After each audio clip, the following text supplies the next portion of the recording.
deuxième but. Tu vois, frère, moi je suis en freestyle, on s'en bat les couilles. J'ai levé 2 350 000 avec un salaire de base à 1 950 € par mois. Donc j'avais ma bite et mon couteau, quoi. Ah ouais. Moi je conseille toujours de prendre un crédit sur 25 ans. Et est-ce que c'est important de regarder les taux d'intérêt? Non, pour moi on s'en bat les couilles des taux Jure d'intérêt. Ah. C'est du bullshit. Donne-moi une ville par exemple. Marseille. Marseille. Marseille. Voilà. Comment j'ai niqué le game? C'est parce que j'ai rénové une cave en appartement. Qu'aujourd'hui j'ai 30 locataires sur mes 17 biens au total avec le bateau. Je suis endetté à plus de 1000%. T'es en train de me casser les couilles alors que t'achètes 4 fois de moins cher que ma grand-mère. T'en penses quoi des squatteurs? On a défoncé la porte, sinon on vous casse la gueule. Moi là, je gagne 2200 €. Ah, ça existe en France? Ouais, t'as 36,2% d'impôts. On est dans le meilleur pays pour investir dans l'immobilier.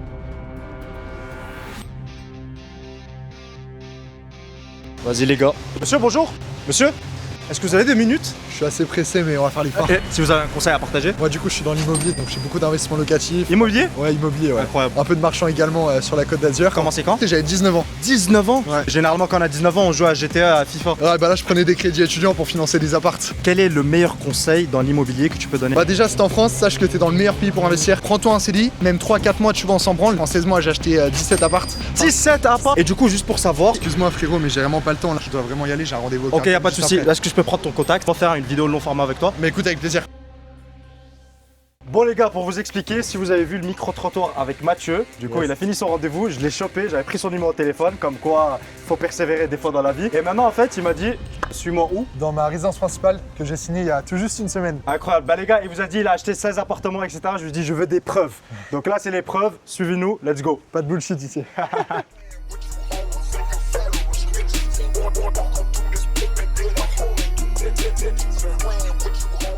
Attends, j'ai demandé à ma chérie le code. Les gars, il a 23 ans. J'ai 24 ans, je suis une merde. C'est bon, je suis une merde.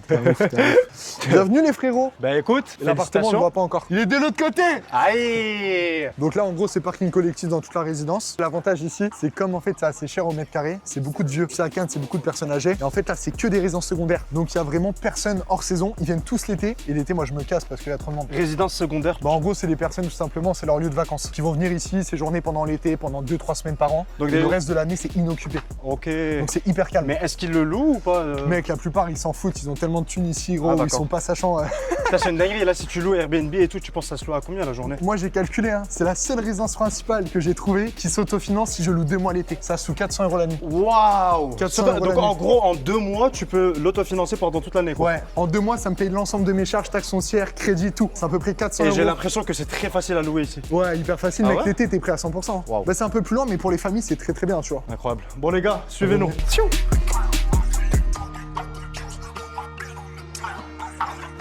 Félicitations Mathieu. Let's go. On n'a pas encore commencé les travaux, mais. Incroyable. Et mec, ce qui m'a rendu ouf dans cet appart, je t'en prie, hein. C'est vraiment la terrasse, frère. T'es mal à vue. Venez voir la terrasse les gars. Regarde, toute la Californie à gauche. Wow. Là-bas, t'as la petite Jumer vite fait. Hein. Et c'est dépaysement total.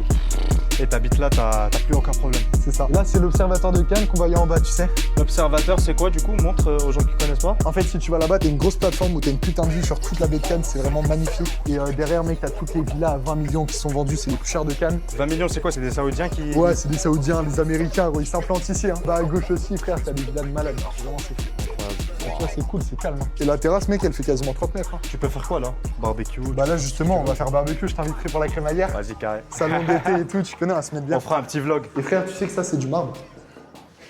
Incroyable. Et vu que toi tu fais les travaux, les rénovations et tout, en gros tu sais tout genre. Bah, ça me coûte beaucoup moins cher. Là, dis-toi, en habitable, en carré, j'ai 65 mètres carrés et j'ai 30 mètres carrés de terrasse. Et la terrasse c'est inclus avec les 65 quand tu Non. achètes ou pas? Bah, en fait, 65, donc c'est juste l'appartement. Et la Ok. terrasse, il la pondère à 50% pour le prix de vente. Quoi. Donc là, on va tout refaire. Hein. Il y a à peu près 1 mois et demi de travaux. Quasiment 60 000 balles de travaux. Et quand tu fais des travaux, tu fais comment concrètement? Tu fais appel à des sociétés? De base, je faisais un peu moi-même pour payer moins cher. Et c'est le problème des gens, tu vois, ils ont tendance à vouloir faire eux-mêmes. Mais en Ok. fait, derrière, si tu veux vraiment être dans une logique massive d'accumulation, de scaler ton patrimoine, tu peux pas faire tout toi-même. Mhm. Ça va te coûter trop cher également. Enfin, ça va te prendre beaucoup trop de temps. Et derrière, tu pourras pas déduire fiscalement. Mais moi, je délègue tout. Hein. Ça me permet de déduire fiscalement. Derrière, ça me permet de me libérer beaucoup plus de charges mentales. Et en fait, tout est question de ton taux horaire. Si tu as un taux horaire à 20 €, en effet, fais les travaux toi-même, ça te coûtera beaucoup moins cher. Par contre, si tu as un taux horaire plus élevé, bah, why not les faire, tu vois. Tu veux dire quoi par taux horaire? Ouais, taux horaire, faut le calculer. C'est en gros, aujourd'hui, quel est ton salaire et combien d'heures tu travailles. Tu vois, si tu gagnes, je sais pas, genre 2000 balles par mois et tu travailles 30 heures ou 40 heures par semaine, bah, tu auras un taux horaire globalement au SMIC, tu vois. Alors que si tu commences à gagner 10 000 balles, mais tu travailles 10 heures par semaine, forcément ton taux horaire, tu vois, il sera décorrélé. Ok, donc en fait, tu te dis mon taux horaire il est à X, donc est-ce que Exactement. c'est mieux de tout déléguer parce que ça. Waouh. C'est ça. Putain, ça c'est un bon conseil, les gars. Combien tu gagnes quand tu taffes toi et combien du coup tu vas perdre d'argent si ce que tu fais en fait tu ne délègues pas, tu vois. Quand tu fais appel à des sociétés, c'est déduit fiscalement? Ouais, tu peux déduire fiscalement avec les factures et tout. Derrière, ça te fait économiser aussi de l'impôt. Je disais tout à l'heure, 30% du prix du bien en travaux. Fais des travaux, c'est important. Et du coup, ton objectif, c'est de louer? Je pense que je vais la louer peut-être 1 ou 2 mois par an, je t'ai dit, pour autofinancer. Ouais. Et derrière, c'est de le vendre d'ici 3-4 ans. Là, pour te donner un peu les chiffres, tout compris, ça m'a coûté 500 000. Et quand tu dis 500 000, t'as pas vraiment sorti 500 000 cash de ton compte? Ouais, moi, je paye avec la banque, ouais. Ok. Je paye avec la banque. Explique-moi les détails, comme si je connais rien. Ouais. Si tu veux, on se met. Vas-y, t'as raison, t'as raison. Du coup, les gars, on a changé de plan. Regardez, on est où? On a galéré un petit peu. On a mis le canapé dehors. Désolé, Mathieu, on a fait un petit peu le bordel chez lui. Mais du coup, tu m'as dit, tu as payé 500 000 pour ta résidence principale. Ouais, 500 000 tout compris, travaux, frais de notaire, tout. Du coup, de base, le bien, il était en vente à 430 000. Ok. J'ai fait une offre agressive à 360, donc un petit peu en dessous. Ok. Finalement, on a une contre-offre à 380. Ah, donc bah voilà. 50 000 balles de baisse. Putain, donc incroyable. ça, c'est propre. Donc ça, juste le prix d'achat, plus les frais de notaire, on est à 410 000.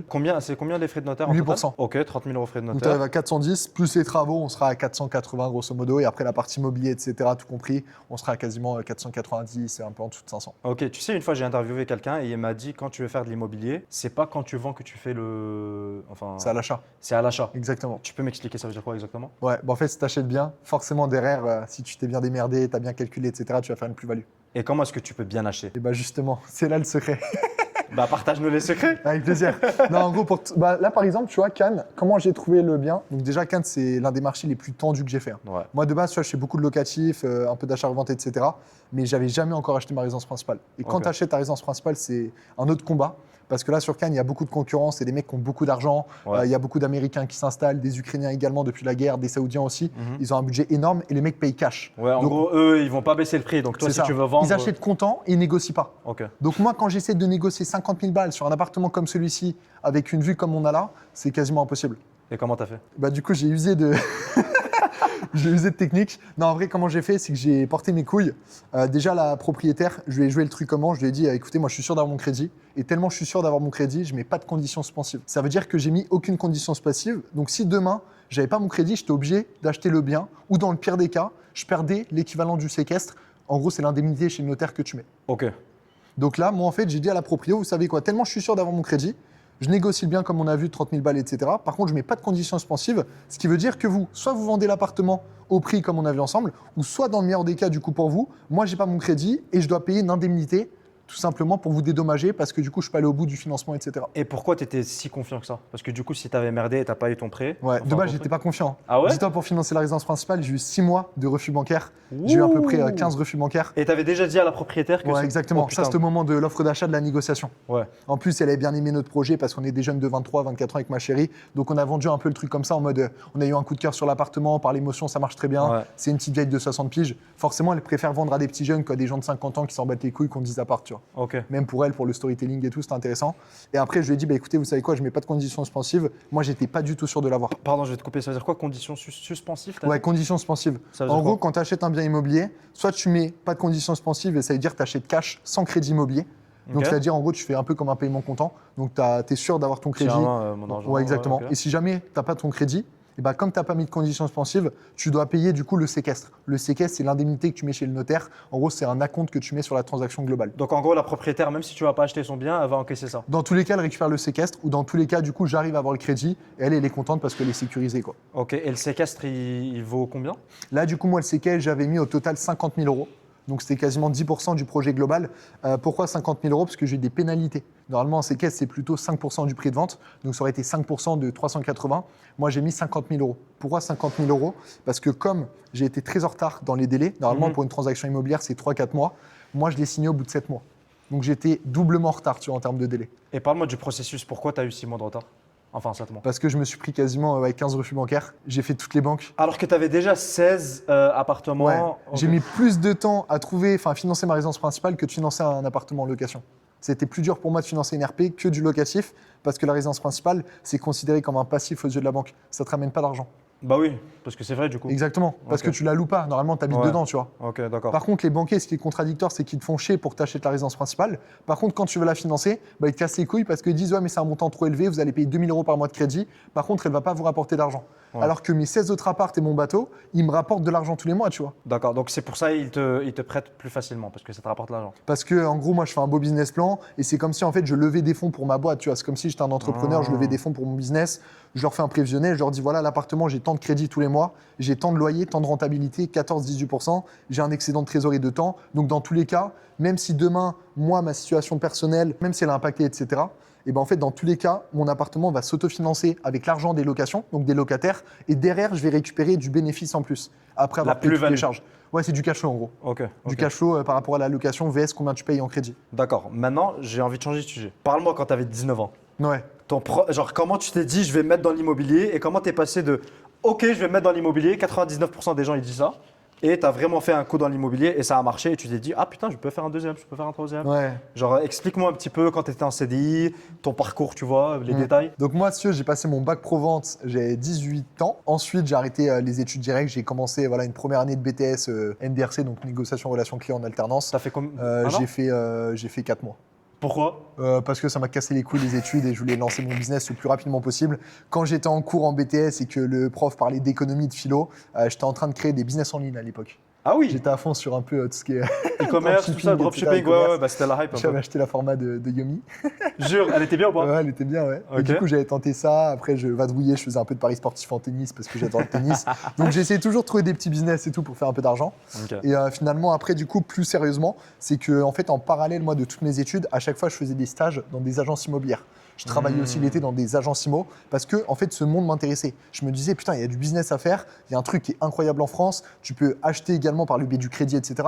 J'avais déjà un peu compris la mécanique. Ok. du Donc coup- en fait, vu que tu as fait des stages, Ouais, tu as appris les petits trucs exactement. que tu peux pas connaître si t'es pas dans. Bah c'est ça, j'ai commencé à apprendre un peu les mécaniques en mode Ok. ouais, tu peux investir, tu peux gagner de l'argent. Moi au début, je croyais que quand tu faisais l'investissement locatif, en fait le locataire, il va juste rembourser le crédit, mais tu Ouais. vas pas gagner d'argent. Bah, c'est ça que moi, c'est ce que je sais quand j'ai des collègues au travail. Genre, ça, c'est si tu veux la matrice de Mais c'est 99% ça. des Français. Tu prends un apport, je sais pas, tu le loues à 700 € et ton crédit il est à 650, donc tu fais 50 € de Bah, plus. tu vois. exactement, exactement. Après 30 ans, il est à toi et tu as gagné 50 000 € de plus et voilà, basta. C'est ça. Ok, et du coup, comment. Et moi sur le premier appart que j'ai acheté, donc j'avais 19 ans. ouais. Donc c'est un appartement. Mais attends, Ouais. du coup, tu as fait beaucoup de stages. Ouais, donc j'ai fait beaucoup de stages pendant le bac pro-vente, etc. dans des agences IMO. Oui. Après, moi, si tu veux, en parallèle, je suis parti en alternance pendant plusieurs mois en gros chez Keller Williams. Attends, c'était l'alternance ou c'était le Keller stage Williams. Ah, je vois, c'est Tu quoi connais Ouais, Keller ouais, Williams ouais. Donc non, pardon, moi j'étais en stage chez Keller Williams. Ok. Donc j'ai fait plusieurs mois là-bas, etc. J'ai vendu des appartements et tout, donc j'étais assez bon, tu vois, en Est-ce que IMO. tu étais agent IMO du coup Ouais, en gros, j'étais agent IMO, mais en mode stage, tu vois, un peu alternance, quoi. Ok, mais tu as appris énormément de choses. Ouais, j'ai été beaucoup formé, etc. Donc j'ai eu plein d'expériences. Après, du coup, je suis rentré dans une agence IMO, Stéphane Plaza, dans le 7-8, donc d'où je viens en région parisienne, à 19 ans après les études. Et en fait, je suis tombé sur un mec qui s'appelait Tim à l'époque, si tu m'entends. Et en Ils gros, t'ont pris en CDI ils m'ont pris, non, du coup, j'étais en agent commercial, en indépendant. J'étais payé à la com. et en fait- gros, t'as pas besoin d'études pour ça parce que du coup, si tu Ouais, fais exactement. la vente à la com et En si fait, tu eux, fais ils pas. payent pas. Eux, ils payent que si tu vends, tu vois. D'accord. Si tu vends pas, bah, c'est ton problème, t'as pas d'argent. Ok. Donc j'avais ma bite et mon couteau, quoi. ouais, ok. Donc- Donc t'es parti chez eux, Ouais. tu t'es dit vas-y. C'est ça, du coup, je suis allé chez eux, j'ai rencontré un mec qui s'appelle Tim, incroyable, lui, il faisait de l'investissement locatif, Mhm. il faisait du marchand de biens, il achetait des biens, il les revendait avec plus-value, les travaux, etc. Et en fait, il gagnait plusieurs milliers d'euros par mois. Et je me suis dit, putain, incroyable, moi aussi, je vais faire ça. À l'époque, il avait 24 ans, tu vois, moi, j'avais 19 ans. Ok. Donc je me suis dit, incroyable, tu peux faire de l'argent avec l'immobilier. Et en fait, quand le locataire, il paye ton crédit, si t'es pas trop mauvais, tu peux trouver des biens qui vont te rapporter encore plus de bénéfices, même après qu'il ait payé ton crédit, tu vois. Tu vas En gros, pouvoir la marge. C'est ça. Oui. Tu vas pouvoir faire du cash flow. Ok. On En faisait gros, le sujet. le cash flow, c'est la différence entre ton crédit Ouais. et ce que le locataire te paye. Ouais, en gros, c'est la différence entre le crédit, toutes tes charges, donc taxe foncière, charges de copropriété, assurance d'habitation, Mhm. et ce que te paye ton locataire. Donc, si imaginons, tu as un crédit à 500 balles par mois, plus les charges, etc., tu arrives à 600 € par mois, Ouais. mais que ton locataire te paye 800, tu as un cash flow de 200 €. Ok. Et bah, c'est ce cash flow, cet excédent de trésorerie qu'on va aller chercher. Et avec ce cash flow, tu fais quoi? C'est pour te payer pour te payer toi-même ou bien Donc, ce tu- cash flow, il y a deux types de personnes. Soit c'est le lifestyle, c'est les boîtes, les meufs, etc. Ouais. Ou soit tu le réinvestis à fond. Ok, donc toi, tu prenais tout ce. Mais du coup, si on a un appart de 100 €, c'est rien. Ouais, 200 €, c'est rien. C'est pour ça qu'il faut trouver des biens très rentables. Faire, comme je te disais, différents types d'exploitation comme la colocation, le Airbnb, de la longue durée dans des villes pas chères pour vraiment maximiser ce rendement. Moi, en moyenne, Ok. je suis entre 14 à 18%. C'est-à-dire sur des biens qui vont me coûter 700 euros, 800 euros tous les mois, au minimum, je vais me générer 2000 euros, 2500 euros de loyer. Donc là, avec tous tes apparts. Non, sur un appart. Mais comment ça, 2000 euros sur Un appart qui me coûte 800 balles de crédit, Oui. je vais pouvoir arriver à louer 1500, 2000, 2500, 3000. Ah ouais, donc tu fais le double de. Le double, voire le triple, en trouvant des biens pas trop chers, en établissant un réseau aussi, en faisant de la rénovation. Et j'ai une question, quand tu fais de la rénovation, pourquoi c'est intéressant? Parce que du coup, en fait, quand tu as pris ton crédit, il n'était pas rénové.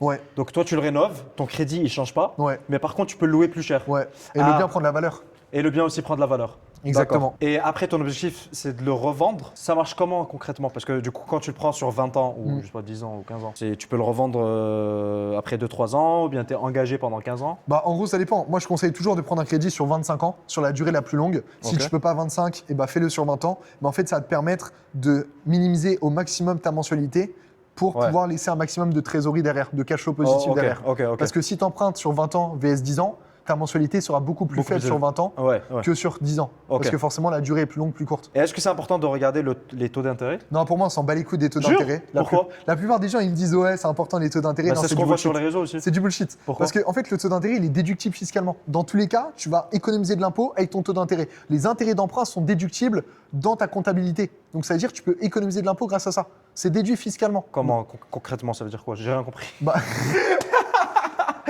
Comment est-ce que c'est déduit fiscalement? Vraiment, tous les mecs que je regarde sur les réseaux, que ce soit aux US ou en France, en gros, on regarde les taux d'intérêt parce que si c'est élevé, c'est pas bien. Si c'est moins élevé, c'est bien, etc. mais ça, c'est des gens qui pensent en mode résidence principale, ils pensent pas à une stratégie d'investissement. Ah, Quand d'accord. tu fais de l'investissement, on s'en branle du taux d'intérêt parce que derrière, ce que je te disais, on va pouvoir le déduire. C'est-à-dire qu'en fonction du régime que tu vas choisir, si par exemple demain tu achètes en société, donc tout ce qui est SCI, LMNP, etc., je sais pas D'accord. si tu en as déjà Oui, entendu oui, parler, si. et ben en fait, tu as des régimes qui vont te permettre de déduire l'ensemble de tes frais liés à ton investissement immobilier. Donc ça va être tout ce qui est taxe foncière, charges de copropriété, frais de conciergerie si tu es en Airbnb, pareil, tout ce qui va être assurance d'habitation, les intérêts du crédit aussi, tu vas pouvoir les déduire fiscalement. Et en fait, ça te Quand va t'es en économiser société. l'impôt.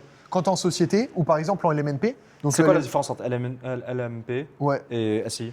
LMNP, c'est loueur meublé non professionnel. Donc, Loueur c'est quand tu fais de la location meublée. Donc, par exemple, colocation longue durée Airbnb. Tout Ok. ça, c'est de la location meublée. D'accord. Là, en nom propre, tu es en LMNP.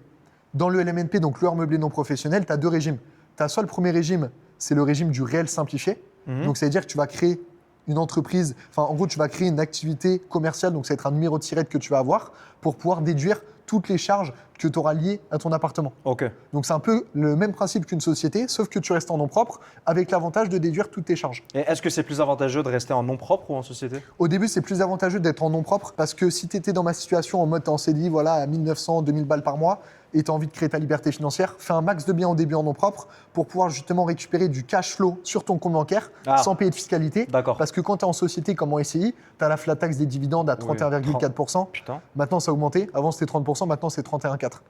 Pareil, tu as l'IS à 25%, donc l'impôt sur les sociétés. Ouais, ouais. Alors que quand tu es en nom propre, quand tu utilises les bonnes stratégies, ça sera beaucoup plus simple de sortir l'argent sur ton compte bancaire sans impôt qu'en société.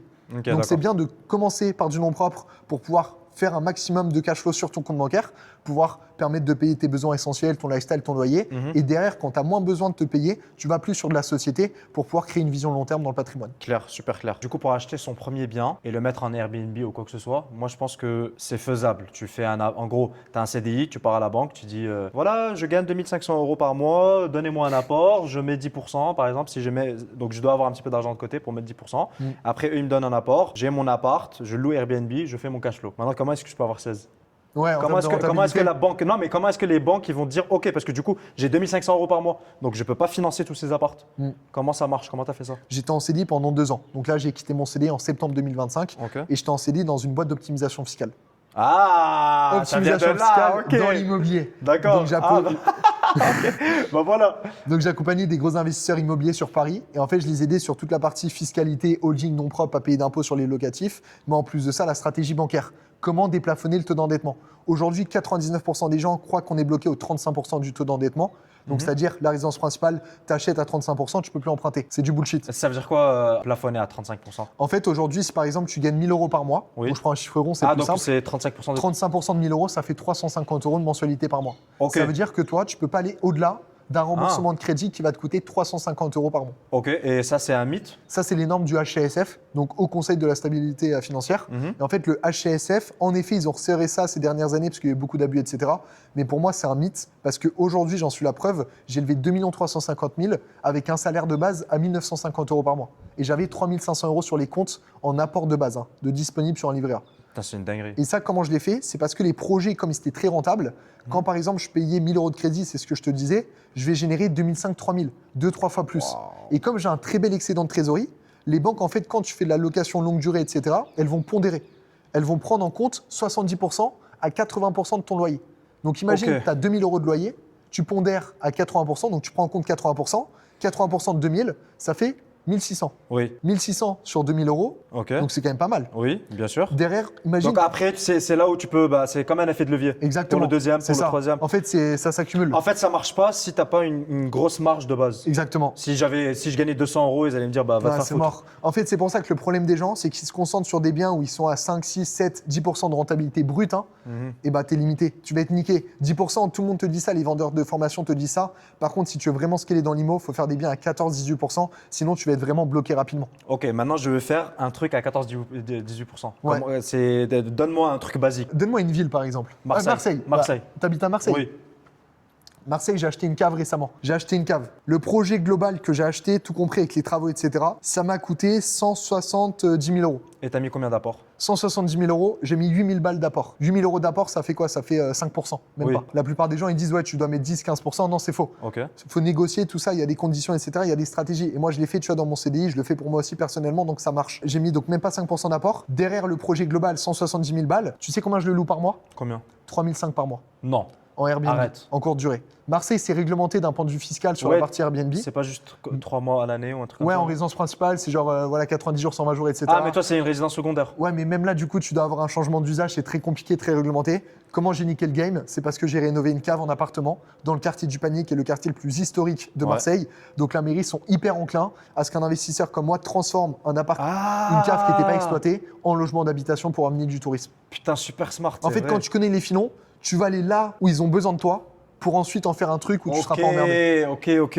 d'accord. Tu le loues 3 500 € par mois, Ouais. Airbnb, pendant combien de temps? Tu peux le Je louer loue toute l'année, je suis pas réglementé. Jure. Ouais. J'ai réussi à changement, en fait, j'ai fait un changement d'usage de l'appartement. Ça veut dire quoi, changement d'usage? En gros, de base, c'était en cave, c'était pas une appartement. habitation. Ok, Donc là, ok. voilà, en logement d'habitation. Et en fait, j'ai eu, si tu veux, un contrat un peu favorisé, si je puis dire, avec le numéro d'enregistrement de Marseille. Ouais. Parce que comme j'ai transformé cette cave en appartement, et bah du coup, ils sont reconnaissants parce que j'ai embelli également le patrimoine historique de la ville. Bon les gars, si vous êtes en train de regarder cette vidéo, là on est 2 semaines plus tard. On est venu où? À Marseille pour vous montrer l'appart. Et là, si tu peux montrer la petite vue. Incroyable.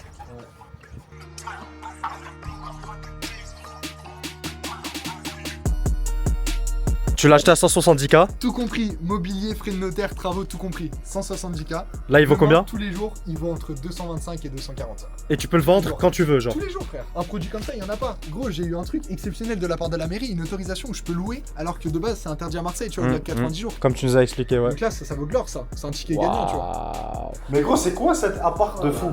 Ah ouais, c'est combien de mètres carrés? 43, 42, ouais. Ah ouais, propre. J'ai fait 2 chambres, 2 salles de bain. Ça fait 3005 de chiffre par mois. Longue durée, ça se loue 1100, tu vois, en mode coloc. Ah, 1100. Ok.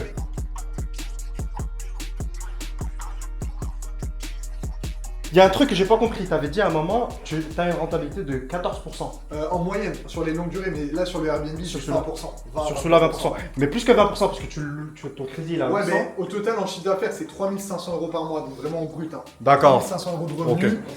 Moi, ça fait à peu près 40 000 € par an, je l'ai payé 170, frère, j'ai 25%. 25% de rentabilité. Pour le mettre en Airbnb, tu le mets quoi? Tu le mets sur Airbnb? Airbnb Booking, ouais. Qui Tout veut le louer. automatisé, t'as vu, j'ai la boîte à clés, t'as la Ouais. serrure connectée. D'accord. Donc t'as pas besoin de venir sur place. Moi, je suis à Cannes, je viens jamais, hein. Boîte à clés. Et ça, c'est safe ça? Ouais, c'est ça, en vrai.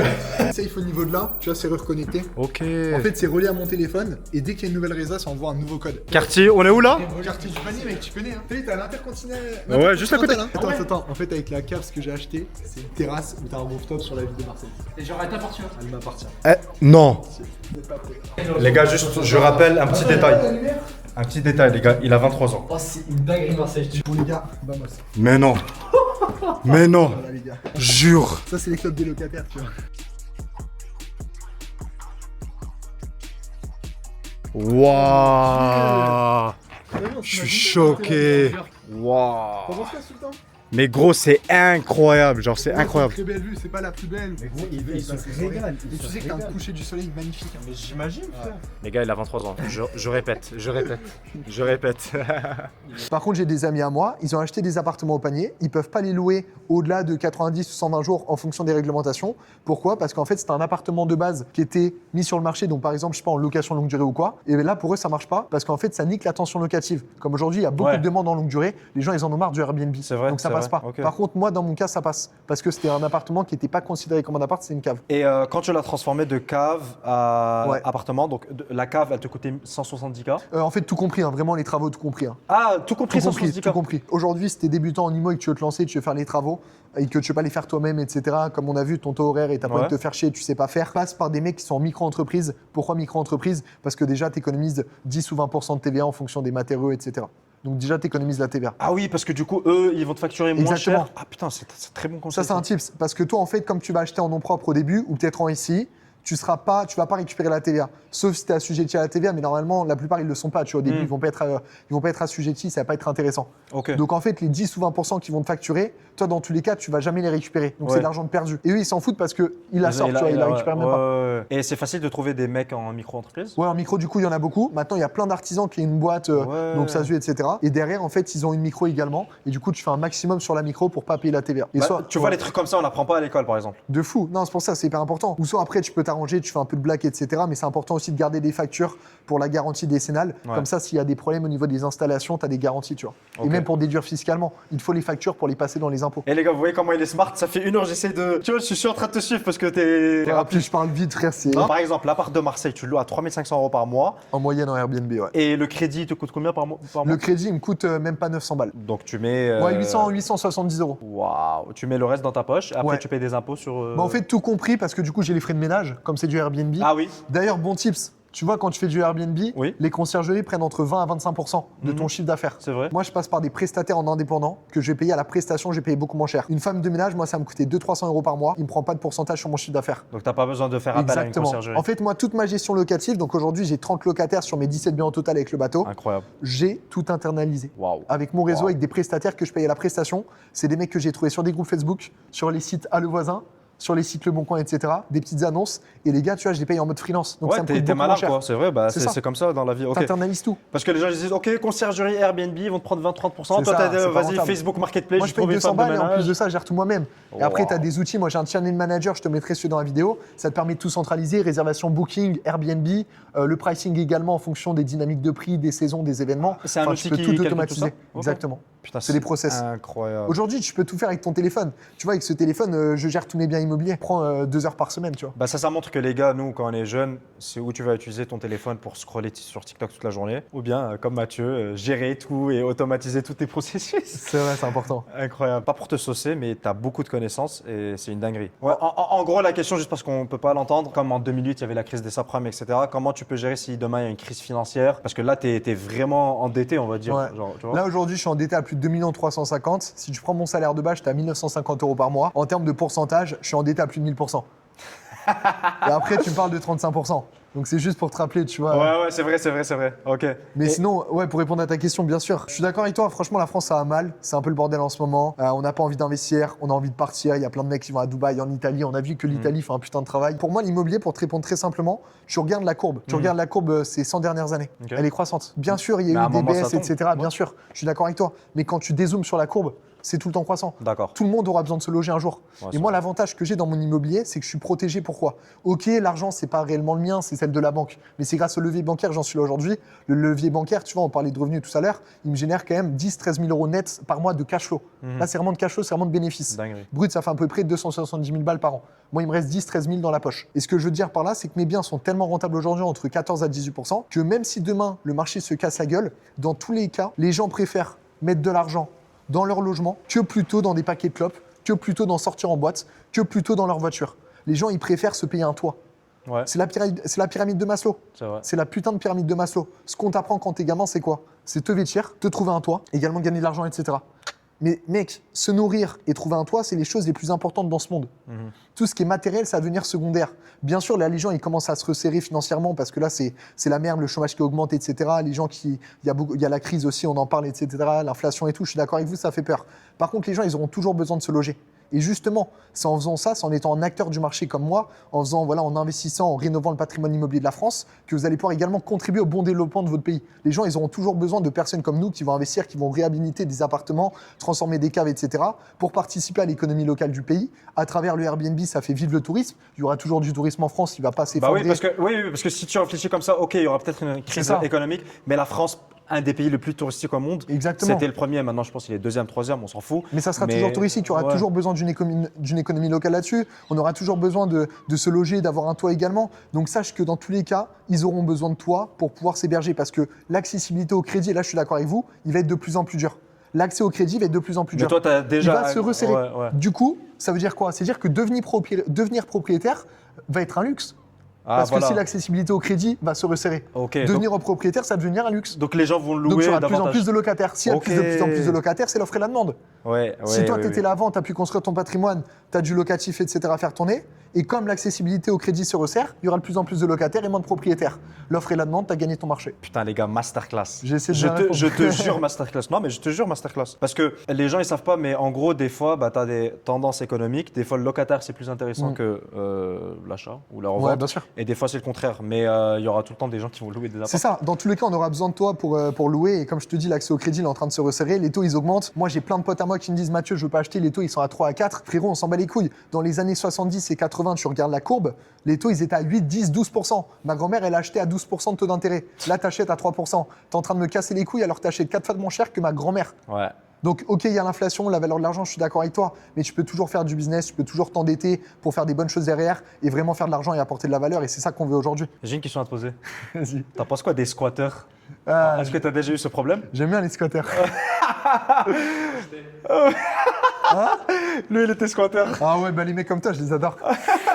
Non, mais réellement, déjà, t'en penses quoi de cette loi?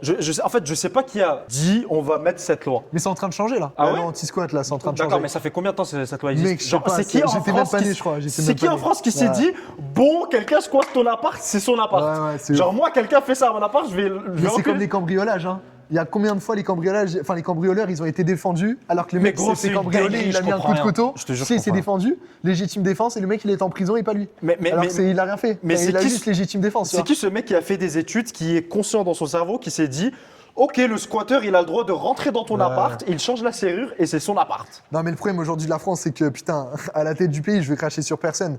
Mais j'ai l'impression c'est juste des gars qui ont fait des grandes écoles, mais ils ont rien compris au business de la vie. hein. Ouais. C'est dommage. Hein. La plupart, oui, ils savent même pas gérer une boîte. C'est juste des mecs qui ont fait des grosses études, mais ils ont pas beaucoup de vécu. J'ai l'impression dans tout ce qu'est entrepreneur. Faut mettre un putain de businessman à la tête du pays pour moi. Un mec qui comprend réellement. Un tu Donald vois. Trump.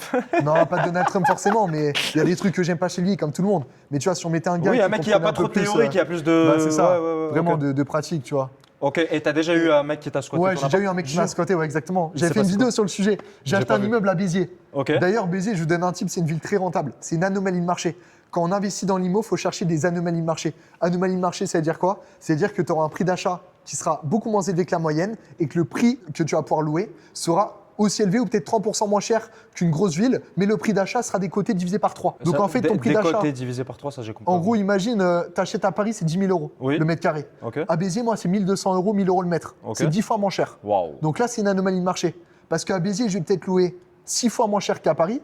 Par contre, le prix, je paye 10 fois moins cher. Ah. Je paye 10 fois moins cher, mais je loue 6 fois moins cher. Ok, j'ai capté. Donc là, tu as une anomalie de marché. Et en Et fait, est-ce que tu trouves des locataires à Béziers? ouais, et Béziers, en fait, tu as de la tension locative partout. C'est ce qu'on disait tout à l'heure.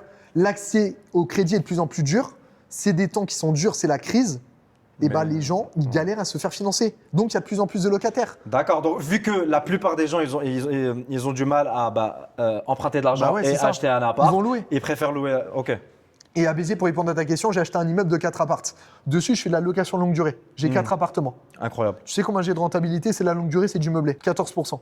14%. Tu le loues à combien? Ouais, pour donner tous les chiffres, je loue 2000 euros par mois, 2080 euros par mois. C'est combien de mètres carrés? C'est un immeuble de 4 T2. Les T2, ils font 35 mètres carrés. Ok. Donc c'est des deux pièces. Donc les 2004 ou bien un seul? Les 2000 euros, c'est les 4. C'est les 4, ok, Donc tu d'accord. vois, ça sous combien le T2? Ça sous 400-500 balles. 500 balles le T2. Oui. 500 euros un appartement 2 pièces. Wow. T'es à Cannes, mec, un 2 pièces, c'est genre Bah oui, 900 bah 1000 oui. balles, tu vois. Bah oui, bah Facile, oui. c'est 2 fois plus cher. Par contre, à Béziers, je paye 10 fois moins cher que Cannes quasiment, tu vois, ou 6 fois moins cher. Logique. Donc là, t'es une anomalie marché. Donc je loue 500 balles de T2, j'en ai 4, ça fait 5 x 4, 2000, ok. 2000 euros par mois, ça fait 24 000 euros par an. 2000 x 12 mois, 24 000 euros par an. Et ton crédit? Le prix global du bien, ça m'est revenu à 165 000 euros. 165, 170 000. Et moi, je loue pour 24 000 par an. J'ai pas compris. En gros, je loue pour 24 000 euros par an. Donc 2 000 euros de loyer par mois. Oui. X 12, ça fait 24 000. Divisé par le prix d'achat global. Donc le prix d'achat global, 170 000 balles. Ça veut dire que j'ai 14% de rentabilité. Mais là, du coup, la rentabilité, je sais pas si tu as suivi. Si, 14%. Et du coup, en fait, ton crédit, il est à combien? Ouais, le crédit là-dessus, il est à. On est avec la Bred, il est à 900 balles. Il a 900. Non, il a 850 balles. 850, donc tu fais 1000 850 et je loue quelques. 2000. Donc j'ai déjà 1000 et quelques de cash 1050 flow. euros, 1150 euros. Moi, la taxe foncière et tout, il me reste 900 balles de cash flow. Waouh. 900 euros de cash flow positif net dans ma poche. En fait, c'est avec ce cash flow que tu peux repartir chez une autre banque et dire je vais acheter cet nouvel appartement. Ils vont dire pourquoi? Bah voilà, j'ai du cash flow là 900, Exactement. là j'ai 1000, là, etc. Mais en fait, ils vont voir que sur tous mes biens, j'ai peut-être, au total, je paye à peu près 10 000 euros de crédit par mois. Je Ok. paye 10 000 euros de crédit par mois en charge fixe. Tous les mois, je paye 10 000 balles de crédit. Ouais. Je génère, je t'ai dit 200. En gros, net, il me reste 10 000 balles en plus. Ouais. C'est dire, j'ai 10 000 balles de crédit, par contre, il me reste 10 000 balles de cash flow. Mhm. Donc les banques, elles s'en Ça a une foutent. marge, ouais. Elles voient même en pondérant à 70% les revenus bancaires, Ok. je peux déplafonner le taux d'endettement largement, tu vois, ça fait effet domino. Super intéressant. Et tu vois, sur l'immeuble à Béziers, j'ai 14% de rentabilité. Donc je loue 24 000 euros par an sur un prix d'achat global à 170 000. Donc ça fait 14% sur de la longue durée en meublé. Et j'ai été squatté par des gitans, justement. Ah oui, ouais, j'ai oublié qu'on parlait des squats. Moi, les gars, on part dans tous les sens, je suis freestyle. Hein. Ok, les squatteurs, du coup, J'ai été ils t'ont squatté les 4 Ouais, appartements? non, un seul. Un seul, Celui ok. du rez-de-chaussée. Oui. Par un gitan avec sa famille, ils se sont ramenés à 5 et tout, les pires, les gitans, vraiment, c'est les pires. Moi, je me suis dit, vas-y, tu sais quoi, je vais appeler les flics pour voir ce qu'ils disent. Les flics, ils m'ont dit, bah monsieur, faut faire un corps administratif, faut appeler un huissier, vous en avez pour 6 mois de procédure au minimum. Putain. J'ai dit, putain, 6 mois, je perds 500 balles, c'est dire je perds 3000 balles. Oui. Et en plus de ça, moi, je venais de faire les travaux, j'ai un crédit, tu vois, j'ai envie de renta, le truc, Uh-huh. c'est logique, c'est mon projet. Ouais, bah oui. Du coup, frérot, je suis arrivé avec mon artisan. C'est un Moldave comme toi. On a pris un pied de biche. On a défoncé la porte. On a dit, putain, les gars, vous partez dehors, sinon on vous casse la gueule. On a démonté tout, mon frère. On a délogé tout le On a monde. le droit de mettre ça sur YouTube ou pas? Je m'en bats les couilles. Vas-y. On a délogé tout le monde. On a délogé tous les gitans. On a eu chaud parce qu'ils auraient pu nous planter, etc. Mais je suis arrivé avec mes artisans moldaves, des mecs qui avaient fait un peu de boxe, etc. Ouais. On a pris le pied de biche, frère. On a démonté la porte, laisse tomber. Les Ouais, mecs, ils ont après flippé, hein. cassez-vous et ça y est. On a changé la serrure. Après, j'ai mis des caméras dans tout l'immeuble. J'ai appelé les flics, laisse tomber. Ils Oh, les ont coursés. putain. Et d'ailleurs, j'ai failli me faire emmerder par les flics. Ils m'ont dit, monsieur, vous n'avez pas le droit, c'est illégal ce que vous faites. Je dis, d'où c'est illégal? C'est mon appartement et tu vas me laisser squatter. C'est- Je vais pas payer pour que tu viennes chez moi. Et c'est des gitans. Gros, c'est une J'ai rien dinguerie. contre les gitans. Hein. J'étais moi-même un peu, tu vois, SDF, tout ça, mais sans déconner. Gros, c'est une dinguerie, c'est vraiment un truc de fou. mais je comprends pas. En fait, t'as eu la bonne réaction. Il y a Mais des c'est gens, ça. ils disent, bah c'est beau, c'est la loi. Moi, je suis là juste moi-même, mais à cause de vous, je vais me prendre un contrôle là. Mathieu, hier, j'ai noté quelques questions. Ouais. Quel conseil donnerais-tu à un jeune investisseur immobilier pour lever des fonds et convaincre une banque de financer un projet d'acquisition? C'est quoi la situation, peu importe, ou t'as une situation définie? Un mec, il a un CDI, il gagne 2200, 2300 euros par mois. Déjà, ce que je disais en vrai, hein, le meilleur conseil, c'est au début, fais des comptes clean. Fais des quoi? Fais des comptes bancaires clean. Ah, d'accord. Fais des comptes propres pour le banquier. En Ok. gros, tous les mois, épargne minimum, mais vraiment minimum, 20 à 30% de ton salaire. Donc, par exemple, moi, là, je gagne 2200 euros. Ouais. Mon objectif, si je veux commencer à. Si je veux emprunter de l'argent T'épargnes de la minimum banque, 500 balles par je mois. mets 500 balles à Ouais. côté, je les mets dans mon livret A. Ouais, minimum Ok. 506 balles, 500, 600 balles par mois sur ton livret A en mode bon citoyen français. Ouais. Je fais l'épargne sur le livret A, comme ça les banquiers ils sont contents. Et tout ça, c'est pour le scoring bancaire. Le scoring bancaire, en gros, c'est une note que le banquier va t'attribuer. Ah, ça existe en France Ouais, parce ouais. que ça, aux US, ils disent credit score. En gros, Ouais. tu t'endettes, après tu rembourses, donc Ouais. ils voient que tu as un credit score qui est élevé. Ok. Mais des fois, je faisais des recherches. Est-ce que ça existe en France? Ouais. J'ai- C'est un peu différent. différence, c'est scoring bancaire en France. En gros, par exemple, si t'es salarié, bah, tu auras un certain nombre de points. Si t'es indépendant, t'as un profil voilà. plus à risque, donc t'as moins de points. Si t'es marié, t'as plus de points quand t'es célibataire. Ok. Enfin, tu vois, il y a plein de trucs comme ça. Du Et coup- si t'épargnes tous les mois, t'as plus de points également. Ok, donc t'épargnes pendant combien de temps pour avoir un bon scoring? Ouais, bah en gros, il faut vraiment préparer tes comptes clean sur les 3 à 6 derniers mois parce que la banque, quand tu vas aller la voir pour un projet, pour étudier ton business plan, ton investissement immobilier, ils vont te demander les 3 derniers relevés de compte. D'accord. Donc, il faut vraiment les 3 derniers relevés de compte soient clean. Donc, si tu peux avoir plus de recul sur les 6 mois, généralement, ils demandent les 3 derniers mois. Et toi, tu connais, tu vas lui dire pour la rassurer, je vous montre les 6 derniers mois, comme ça, c'est clean, etc. Ça Ouais. montre de la sécurité dans ton dossier. Ok, donc ça montre de la sécurité. Ça, c'est de 1. Ouais. Deuxièmement, c'est arrête-moi toutes tes dépenses, tout ce qui est boîte de nuit, paris sportifs, crypto, tout ça, vraiment, c'est à bannir. Peut-être qu'aujourd'hui, tu as une addiction ou quoi et tu vas de temps en temps avec des potes à toi, etc. Et je juge pas du tout, hein, c'est très bien. Mais c'est juste pour la banque, c'est vraiment le pire truc qu'il faut faire si tu veux emprunter demain. Donc, si tu as un projet immobilier, mets tes comptes clean d'un point de vue épargne, 3 à 6 mois minimum. Les dépenses futiles, tout ce qui va être crédit consommation, tout ce qui va être boîte de nuit le week-end, paris sportifs, etc. Tout ça, faut arrêter. Super bon conseil. Mais tu sais que, j'ai pas envie de dire 99, Casino mais aussi, hein. 90% des jeunes actuellement, genre, tu vois, tu pars au taf du lundi au vendredi, le week-end, tu pars en boîte, tu dépenses tout, tu achètes des paires Nike, tu achètes des trucs, et après, bah, ne soyez pas choqués si vous partez à la banque, vous voulez emprunter, ils vous disent non. C'est ça. En fait, Ok. tout c'est une question de choix, tu vois. Ouais. C'est une question de priorité. Si ta priorité elle est partie en boîte le week-end, après, bah voilà, t'étonnes pas que t'as pas pu lever autant comme tu pouvais le faire, tu vois. Exactement. Et du coup, si on a un bon scoring bancaire, Ouais. tu peux. Enfin, est-ce que tu choisis ton appartement et après tu pars à la banque, tu dis je Ouais. vais acheter ce bien, donc je vais mettre X % d'apport et donnez-moi cet argent? Ça, c'est une bonne question parce que, en fait, aujourd'hui, la plupart des gens, quand ils vont voir les banques, ils sont en mode personne 99%, je sais pas combien je peux emprunter, Ouais. je sais pas sur combien de temps, je sais pas comment ça se passe, en mode un peu non sachant. Oui. Et c'est pas grave, c'est pas une critique, mais justement pour différencier les gens et pour lever de l'argent, ça fait partie également de comment tu présentes ton dossier. Donc si demain tu vas voir le banquier en mode je sais exactement combien je peux emprunter, j'ai simulé tout ça, c'est très facile, tu vas sur meilleur taux, tu regardes la calculette, tu peux regarder par rapport à tes 35% combien tu peux emprunter. C'est très facile, tu peux estimer toi-même ton taux d'endettement. En gros, tu Pour voir parles combien avec tu peux le emprunter. banquier, tu es confiant, voilà mon C'est dossier, ça, je sais, exactement. tac, tac, tac, tac. Tu vas tac. voir ton banquier, tu sais exactement tous tes chiffres. Tu sais combien tu vas louer, tu connais ta situation, combien tu gagnes, combien tu épargnes tous les mois. La plupart des gens ne savent même pas combien ils épargnent tous les mois. Ouais. La plupart des gens ne savent même pas combien ils ont précisément en épargne. C'est plus freestyle, la Bah, c'est plupart ça, des là gens. tu ouais. connais tous tes chiffres, c'est carré, c'est un business plan, tu es un entrepreneur, tu lèves des fonds pour ta boîte. C'est un putain de business plan. Moi, mon dossier bancaire, je te le montre avec plaisir, il fait 30 pages. C'est Ouais. toute ma biographie, toute ma putain de biographie. Donc tu vas voir le banquier, tu dis, bah voilà, écoutez, j'ai vu un appartement par exemple à 100 000 euros, je peux payer un appartement de 100 000 euros sur 25 ans, ça fait des mensualités, je dis une connerie, à 400 euros sur 25 ans.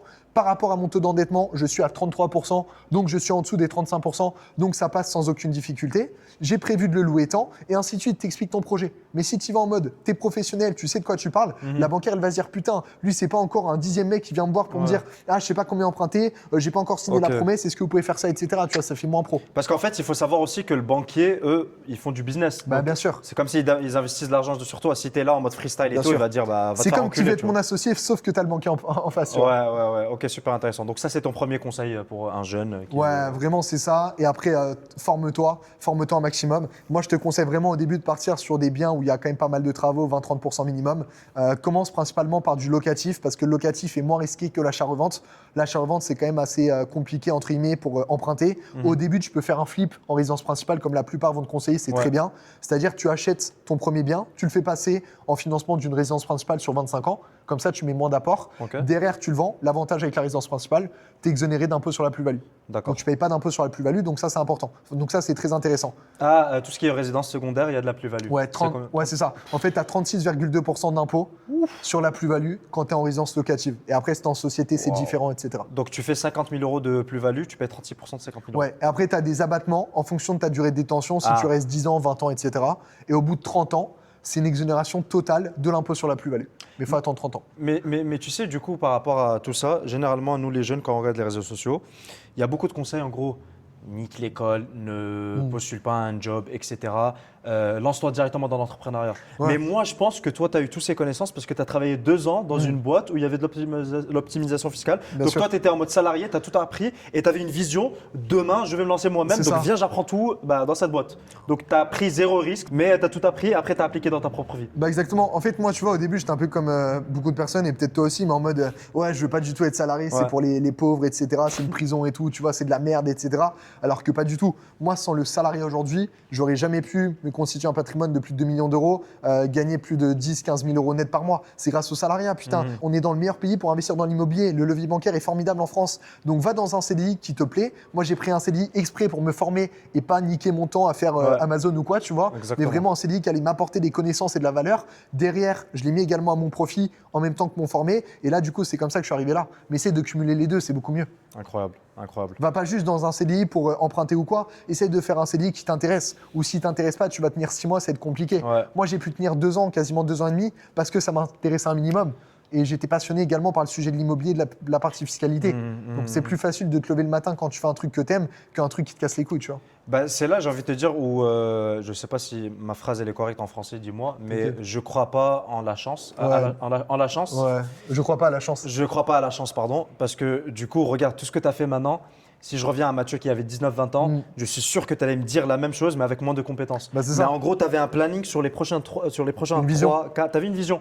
Alors que les gens, ils disent, ouais, lui, il était chanceux ou quoi que ce soit. Mais gros, tu fais rien pour manifester, on va dire, le futur. C'est ça, exactement. Faut la provoquer, je te jure, faut la Ouais, provoquer. provoquer la chance. Déjà, on est en France, on est dans l'un des plus beaux pays du monde pour moi, donc putain, faut en profiter. Il y a des mecs qui naissent dans le tiers-monde, mec. Réel. Ils ont même pas accès à l'eau, au logement, etc. Mais moi, je te dis ça, Nous, moi, on a c'est toutes les personnel. connaissances. J'ai grandi au Liban, au Bah, Koweït, voilà. etc. Au Koweït, c'est pas un pays de. Mais genre, j'ai vu des pays comme la Syrie, le Moyen-Orient, le Proche-Orient. Genre, j'ai vu des pays où il y a vraiment des gens qui sont nés et ils n'ont pas de chance. Bah, c'est ça, En France, si tu dis que tu n'as pas de chance, t'es juste une merde. c'est ça. Désolé. Mais bien sûr. Ça, c'est mon point de vue. Je suis arrivé en France en 2020. C'est pas pour vous Tu connais pas ce critiquer. qui se passe dans le monde, hein. Ouais, exactement. C'est pour ça, même mes conseils, j'ai rencontré des potes en France, etc. Je Ouais. dis, les gars, voyagez. Bah ouais, mais Parce bien qu'en sûr. fait, tu penses que. Ouverture d'esprit. C'est comme quand tu es né dans une famille aisée. Tu penses que ouais, bah, c'est normal d'avoir une Bentley. tu vois. Ouais. Mais discute avec plus de gens. Tu vas voir Ouais. que toi, mais t'es de ouf, chanceux, c'est pas tu vois. normal. Mais Exactement. moi, je suis né dans une famille où tu vois, il y a un peu d'argent. Mon père, il a créé sa boîte, etc. Et ça marchait bien, Dieu merci.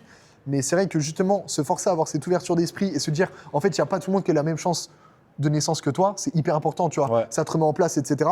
Et moi, au début, je sais très bien que putain, si je m'étais pas mis dans la merde comme moi je l'ai fait volontairement, parce que je me suis mis dans la merde volontairement. À 18 ans, j'aurais pu reprendre la boîte de mon père, j'aurais été tranquille. Ouais. Mais j'ai voulu me mettre dans la merde. Je suis parti à 17 ans de chez moi exprès, tu vois. Je me suis mis dans des situations de merde à chaque fois. C'est ce que je t'ai dit tout à l'heure. Soit on est pauvre, on a de la chance. Soit on est dans une famille où il y a un peu d'argent ou encore plus riche que moi, etc.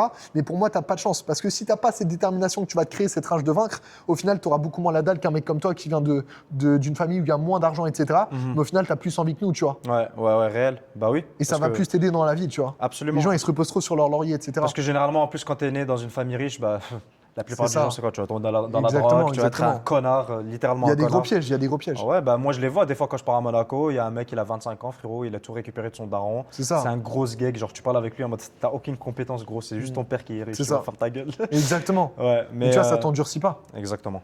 C'est pour ça, moi, je te dis, j'avais aucune excuse pour pas réussir, gros. Et, Bravo. Non, mais franchement- Ouais, mais non, mais juste pour te dire, tu vois, là, ce que j'ai fait, ok, c'est stylé, vas-y, t'as levé 2 millions, t'as 17 bien, t'as 23 ans et tout, c'est bien.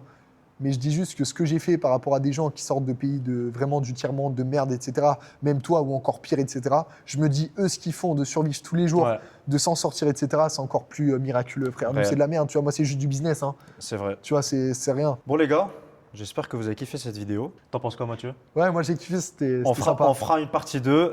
Commentez, dites-nous vous en pensez quoi. Dites-nous si vous voulez avoir une partie 2, si ça vous intéresse. D'ailleurs, on va vous montrer du coup quand l'appart il sera L'après, dans un mois et demi. l'après. Donc Une là, on est tuerie. dans l'avant. Mathieu, merci beaucoup. Franchement, Merci, frérot, vraiment, je c'était te cool. kiffe. Hors Merci beaucoup. vidéo, hors quoi, on va tout le temps se rencontrer. T'es Avec maintenant. plaisir. Je sais t'habites où, donc t'inquiète.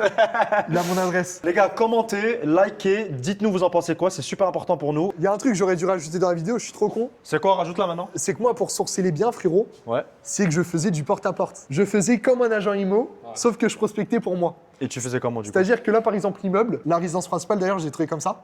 Ok. C'est que je toquais à toutes les portes des appartements là où je voulais, les quartiers sympas, etc. Je demandais bonjour madame, voilà, je souhaite acheter ma résidence principale ou je suis un investisseur dans le quartier, j'ai tant de budget, je souhaite acheter un appartement, etc. J'ai expliqué mon projet. Est-ce que vous connaissez quelqu'un qui vend? Et mon gars, je te jure que si tu te tapes 1000 portes comme ça, tu vas rencontrer le voisinage, tu vas rencontrer les gardiens. Les gardiens, c'est une mine d'or. Les gardiens, tu sais, de 60 ans, ils sont au courant de tout. Il y a les petites vieilles de 80 piges, frérot. La seule activité de la journée, c'est de raconter un peu ce qui se passe dans la Ouais, copro, c'est ouais. les commères. Donc Moi, le frérot, j'adore. il connaît Bah, c'est tout, ça, tu commences à frérot, le tu connais chercher. tout, exactement.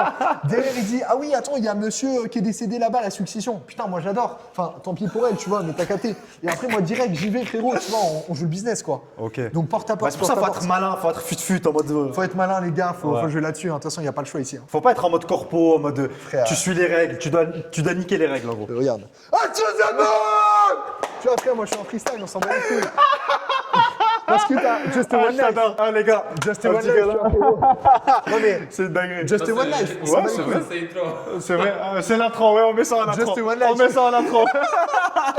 Non mais voilà, Dinguerie. Just a One Life, tu vois. Ouais, Du coup, c'est je vrai. prospectais, j'allais voir les postiers aussi. Je leur disais, putain, en même temps que tu mets les colis dans la boîte aux lettres, tu vas mettre mes enveloppes, je vais écrire à la main, je vais faire des mots, comme ça tu vas poster mes cartes. Et le mec, en même temps de faire les colis, là, il en faisait 1000 par jour, il allait chez les gens, il postait mon courrier. Je lui donnais 50 balles, il mettait mon courrier dans 300 boîtes aux lettres. Derrière, tu récupères des coordonnées, Wow. tu vois.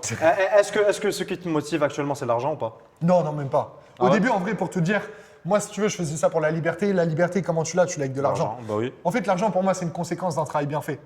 Plus tu fais un travail bien, plus tu auras de l'argent derrière. Si tu penses à l'argent avant de faire bien ton travail, tu n'auras pas d'argent. D'accord. Si tu penses à bien faire ton taf, ensuite tu auras de l'argent, ça va venir naturellement. Super important. C'est juste le switch à faire. Parce qu'actuellement, avec les réseaux, on est matrixé, on se dit, je m'en bats les couilles, ça. je veux juste de l'argent. Bien sûr, l'argent, c'est important, je suis d'accord. Oui, mais tu Sans dois faire un l'argent, bon voilà. travail pour avoir de l'argent. C'est ça. J'espère que vous avez kiffé la vidéo. Ciao. Ouais, du coup, les gars, pour tous ceux qui veulent passer à l'action dans l'IMO, qui ont envie d'investir, qui sont vraiment sérieux, qui ont envie de sortir les doigts et de pouvoir passer à l'action massivement et se créer leur putain de liberté financière, n'hésitez pas à m'envoyer un message sur Insta. Je check tous mes DM, donc avec grand plaisir de pouvoir échanger avec toi. Merci les gars.